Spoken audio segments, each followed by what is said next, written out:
Hello, it's Tristan here from ZebraInvest, and today I'm here with Tom Durrell from Durrell Properties, and we're just standing outside his latest project at 90 Newmarket Street, soon to go on the market.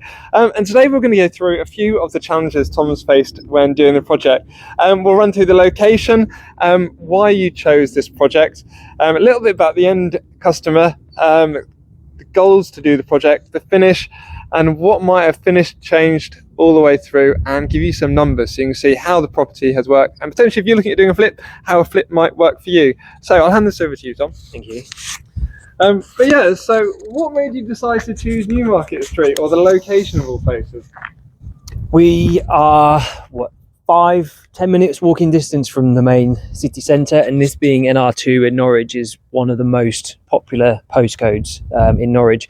This particular property is also one of the more unique properties on this street, so it fits the ugly house, unique location, but probably has the most potential to be brought into something nice. And the bit for anyone who doesn't realise, on this street there's a lot of differences in Norwich, but you can see this house here is much wider than any of the other properties here, so there's potential to make it into a much nicer house. So why did you choose this one out of anything else that was on the market? I was looking around for particularly the lowest the lowest value property I could find in this area. This one had a little bit of a challenge because it was completely derelict. It was almost uninhabitable, but it had all of the upside of everything that we could do to it. It also is over the passage. It has one or two other little quirky bits to it, and there's a massive value add in the back garden as well. For people who aren't from Norwich, what does over the passage mean? And also, you said the lowest value possible, and what does that mean to someone else who's looking at flipping? Okay, I viewed this as being, for its size, the cheapest house for that particular size. A lot of the houses in Norwich which are on these streets are typically 2 up, 2 downs, walk straight into your front lounge, and you've got 2 rooms and a galley kitchen.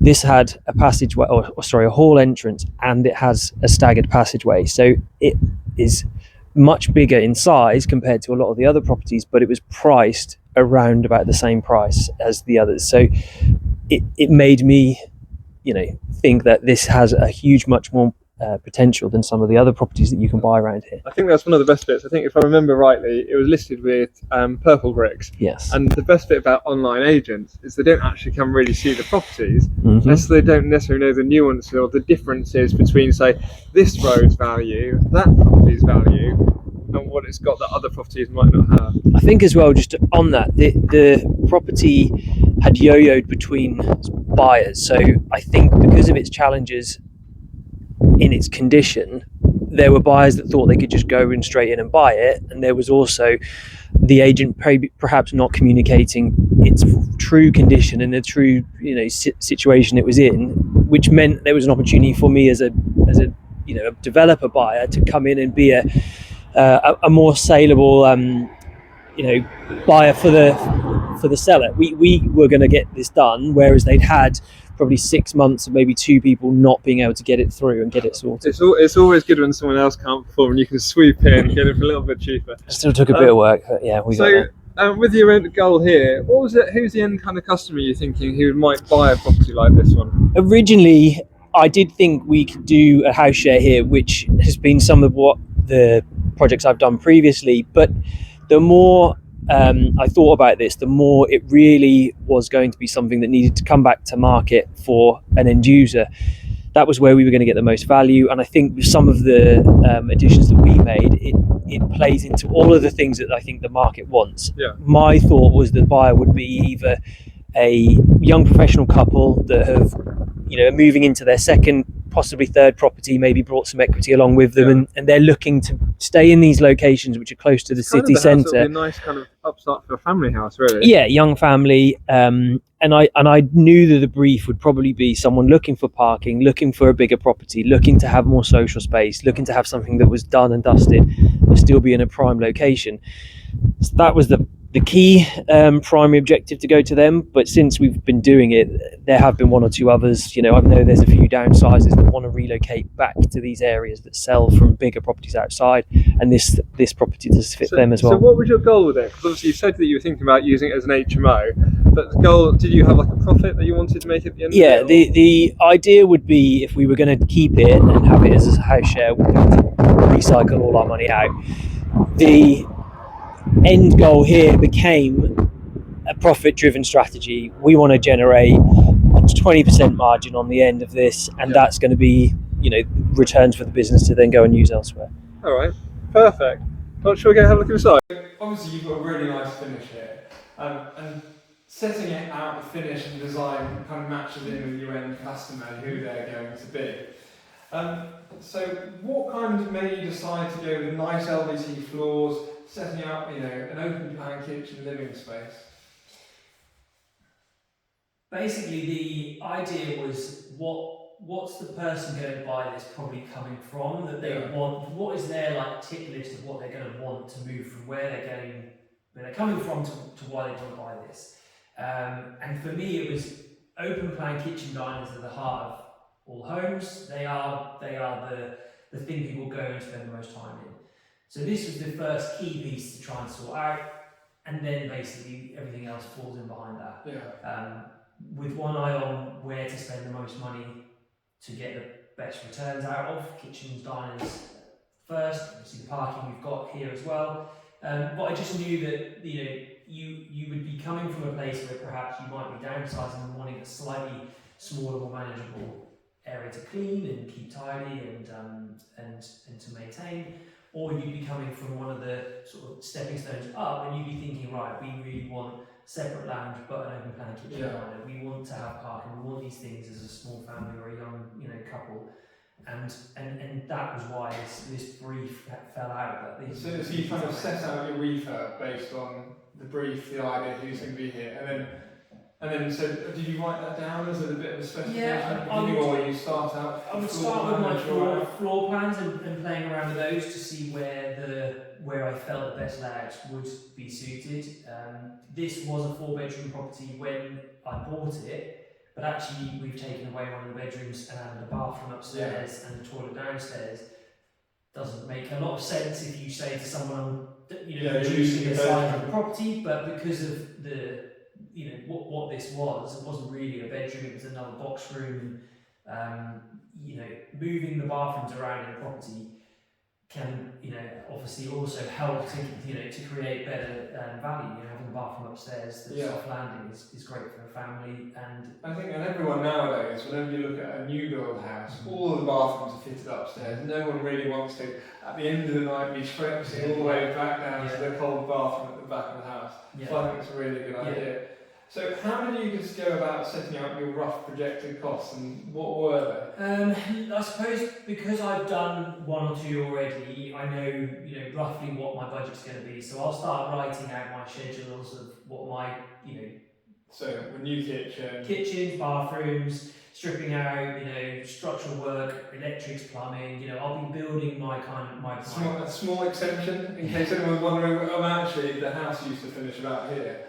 I mean, pound for pound, this is you probably can't do a more expensive extension than this. I mean, this, for what this area costs, it wouldn't necessarily stack up. But what it unlocks is much more valuable. So that there's 2 steel beams. The side of the rear of the house have come out. These Victorian properties are notorious for having unstable ground conditions, so you have to underpin these areas. And then obviously what you're going to do with lanterns and lighting and stuff like that can also add extra costs. So what was the rough projected refurb? My original budget here was £75,000 to do a full refurb, and I had only really specified that I would open up the kitchen diner. I hadn't decided how I was going to do it, whether it was taking out middle walls, one wall. That was where I got to on my first run through of my numbers. But I do think you're right, actually, in keeping the spaces separate. And I've done it with HMOs and other properties before, where actually we put walls back in to create a separate space for entertainment and enjoying yourself, a separate space for dining. And the other bit is if you have got, as you were saying earlier, like a growing family or something like that, actually you do want your kind of compartmentalised spaces for you to enjoy yourself without always being on top. I think as well the habit is that everyone is sort of ultra modernising properties, which we all want the renovated, something that's been, that's brand new. But I did a bungalow and we opened it up completely, way too much space, and it didn't have any private space basically apart from your bedrooms, and it just didn't feel. It felt like it just felt too open plan almost. So I think there's a balance between doing that and these terrace houses. When you do this style of it, if we'd have opened up that wall and gone into the front lounge, you'd be able to walk along the street and see all the way through your house. It just doesn't. I don't think that's appealing for the curb appeal of the house, let alone when you're in here you can see people walking past. So when you start off with an idea for the refurb, and then I've got a feeling the refurb cost a bit more than you thought it would. But what changed? So. And I'm not a fan of watching these property programmes when they always go, oh, you had a budget of this and it went to this. And under the hammer, the whole place should have cost 20 grand. Of course, and it did, and they had a penny over. But my going into this with what I prepared to pay for the property, my expected sort of budget to do the works, and then when I was successful in basically getting it, then I started to sort of refine that out. And when I started to get some of my structural costs back, I started to realise that budget was not going to be enough, purely because of these other sort of key little pieces of trying to underpin and sort this area out. And then I started to then realise, okay, well actually I'm going to massively overspend from my original budget if that's what I'm trying to achieve. But if I want to spend what I think is the top amount I should be spending, obviously there's a ceiling price. But we're then going to go over like the ceiling price of the street, but I think what we're doing will add the value to sort of hit the fundamental bottom line, which was to make a profit on this job.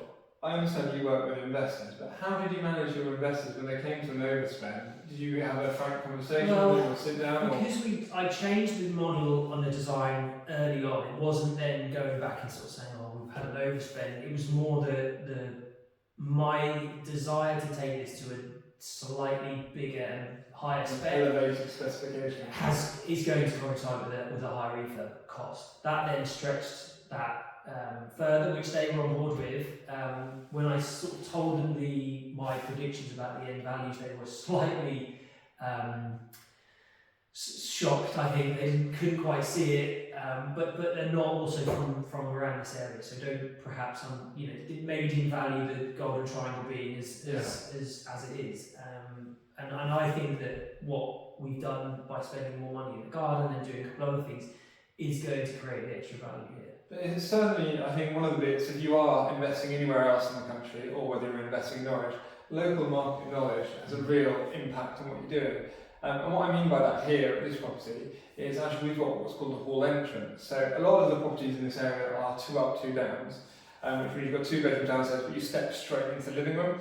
But by actually having the hallway and actually having your own full landing upstairs, I'd arguably say there's at least probably another £20,000–30,000 of value in the property just by having that in this location. Yeah, and everyone will tell you to buy the worst house on the best street. Well, the worst house on the best street might be the same as everybody else's houses. You've only got to get that up to where you can. Everybody else. This will probably be one of the worst. Well, it was one of the worst houses on a good street with much more potential because it's different to everything else on the street as well. And then adding the extra value that we put into the garden will, in my opinion, elevate that higher again. So, what are you hoping your projected profit is going to be at the end of the day on this? I'm predicting, give or take, we're going to market, and we don't know what that's going to come out, but I'm still expecting around 15–20% margin. Fingers crossed. So, if you're going to do anything different, and you did this whole project again, is there anything you change? I think probably my expectations on timeline, I thought we were going to run through this and do a particularly fast refurb, but because of the changes and some of the other things that I hadn't anticipated, the amount of work in the garden, meant that this went on slightly longer. So there's always now in the spring. Well, yeah, market, and actually there was a conversation which was sort of me trying to haggle a little bit with one of my investors about changing the rate based on if I could deliver this quicker, which might have meant I saved 1% with them, but probably would I want to be on the market in January versus spring? Probably not. No. So like. Speed is always, it's great to get things turned around, but you've got to time it right. And if we're going on now when spring's here and it's getting better, that's much better, and it's 6 weeks probably later than I thought. But so ideally, do it quicker, but market's tiring. But you can never time the market. You can't know. The market. You're going to end up. Yeah, and look, there are things I've chased around to reclaim stuff and there's a lot of time spent going to joinery companies to get skirtings remade and things like that, which they cost a bit more money, and you can really spend your time. So I might have one idea for you, but one of the things I do is whenever I try to do something like you've done here, it's got a really nice finish on it, is I actually create a Word document and I just have pictures of everything I want to put into the house. So obviously, like you've got all the bits you've found. Now, if you just afterwards just add all that to, and this is for anyone who's doing them. If you just take photos of everything you've got in the house that you love, and you would do again, just take photos of it, stick it all into a Word document, and next time you come to the terrace, you're going to do that finish. I think fortunately, some of the product here I'd used in other projects for like rental stock, so I knew for a homeowner I might want to change that and make that slightly better, and I didn't have a document as such, but I sort of knew the carpets that we've used in the landlord stuff, let's not use that swatch of carpet samples, let's use something that's a little bit nicer, and not trying to create a landlord product for a residential buyer is part of it, isn't it? Cool. Alright, well thank you very much, Tom. Cheers as always. Hopefully you guys have liked this. We've got other videos coming up with Tom as well. Hopefully you've subscribed to my channel if you haven't already. And then if you drop a comment in below if you've got any questions or anything you'd like us to come back to. Cheers guys!